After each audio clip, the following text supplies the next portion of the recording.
Hello, it's Mandy Wong at Own Your Story. I'm back for my second Facebook Live. So not quite a noob like last Thursday, and it all worked and the sound worked and I was able to upload it, so hopefully this time it will go just as smoothly. Today, what I wanted to spend some time on is talking about the question that I asked in my description, are we all just getting by? And you're probably thinking, what do I mean by that? So for the agenda today, I'm going to talk about what I mean by that. I'm going to talk about how I realized that I was just getting by. And then at the end, I'm going to talk about how we can challenge ourselves or how we can start thinking about ways to live a more purposeful life. So to begin, when I say, are we all just getting by, the best way that I would describe that is something that I heard from Brené Brown, who I absolutely love. And she said that there is a difference between sitting in front of the TV and watching something that you absolutely love, like you're PVRing it or you're counting down on the Tuesday nights when America's Got Talent is on. You know, that was me. Or there's also sitting in front of the TV and all you're doing is channel surfing. So if you think about it, there's a big difference, and I realized that difference when I went to my first module in coach training. And at that time, I was just a guest. I was going to support my sister-in-law. I wanted to be there. She was able to bring me, so I went. And I remember coming to the realization that I was almost like a zombie in my own story. And I was thinking, it kind of reminded me of the movie, have you ever seen The Truman Show? Where Jim Carrey is on simulated television, where everybody did the same thing over and over again. But when I thought about it, it was like, I'm not in simulated television. This is reality. This is my reality. I wake up every single day and I get ready for work. I hop on the GO train. I work for 8 hours. Hop back on the GO train, I have dinner, I watch a ton of Korean drama, and then I go to sleep. And that's what I did all the time. That was every day, day in, day out. And actually I probably used Korean drama a lot to numb myself. And my husband would attest to that and agree, because I would become addicted to it. But when I look back and I step back and I think about my life at that time, I wasn't doing anything productive. I was just living each day as I thought I should. And it was as if I was just channel surfing through life. And that metaphor that Brené Brown used really resonated with me, because that's how I felt. I just felt like I was numbing myself. I was just doing what I was supposed to do. And why is this important? You know, that was something that my coach asked me, like, why would people care about whether they're getting by or not? And I don't think it's necessarily painful to channel surf. I don't think it's necessarily frustrating either.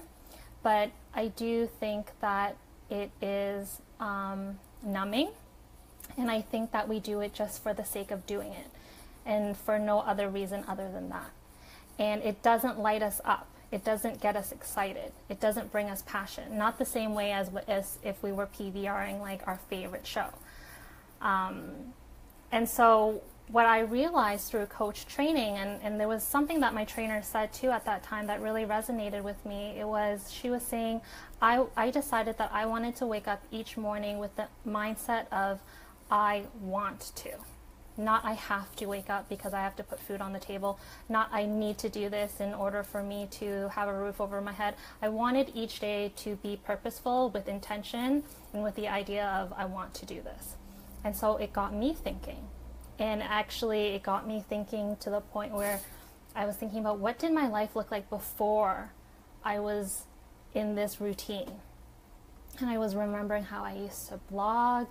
I was remembering how I used to love journaling and reading. And I didn't do any of that stuff anymore. And I thought, okay, well, what can I do now? Now that I realize that I'm numb and I'm channel surfing, am I going to do anything about it? And for me, the answer was yes. For me, what that meant was that I was going to enroll in the coach training program.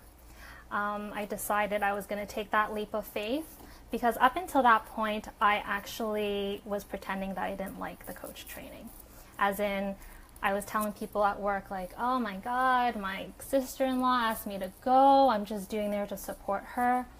And when I think back about why I did that, it was my coping mechanism, because I was so scared how much I was going to love it. And I did love it. And it just messed everything up, because I was so comfortable channel surfing that now I was going to have to, you know, shake up like the status quo and challenge it. And that was really scary, because I'm like, what am I going to do? What am I going to do with this investment? Am I even going to do anything with it? I had no idea. So anyhow, it was a leap of faith on my part. And I can say that that decision was one of the best decisions I've ever made, because I've never felt more alive. I've never felt more passionate. And I think, you know, you're probably going to be sick of me hearing me talk about how I want to make all these women feel like they're enough, because to me that is so important. It's something that I've personally experienced, and I want you to experience that too. So now we're going to talk about how can we stop getting by.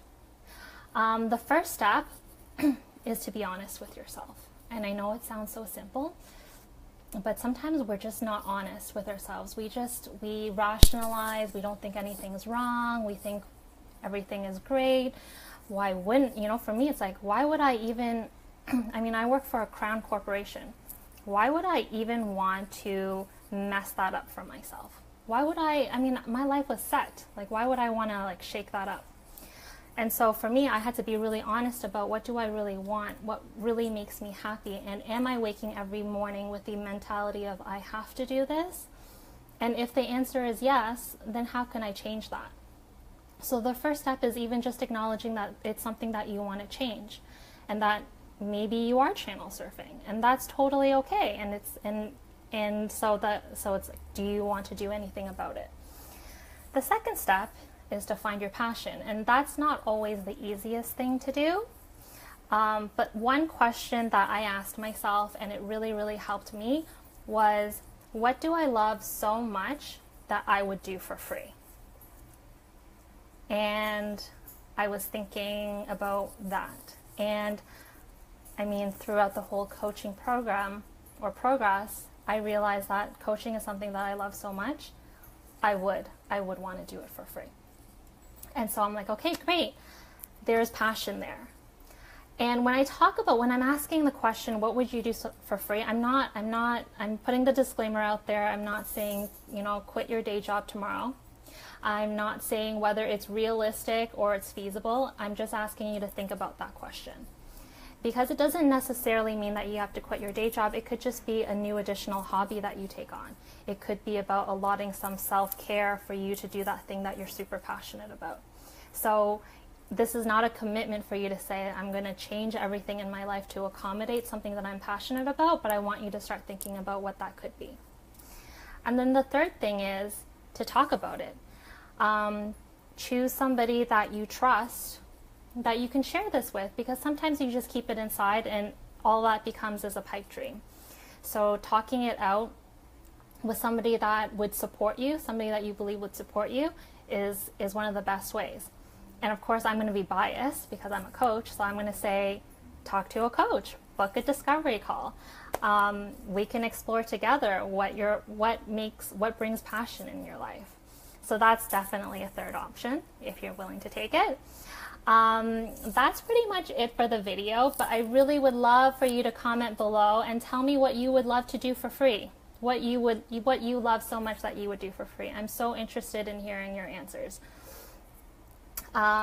If you like this video, send me some hearts or some thumbs up, and thanks so much for listening. I will see you next week.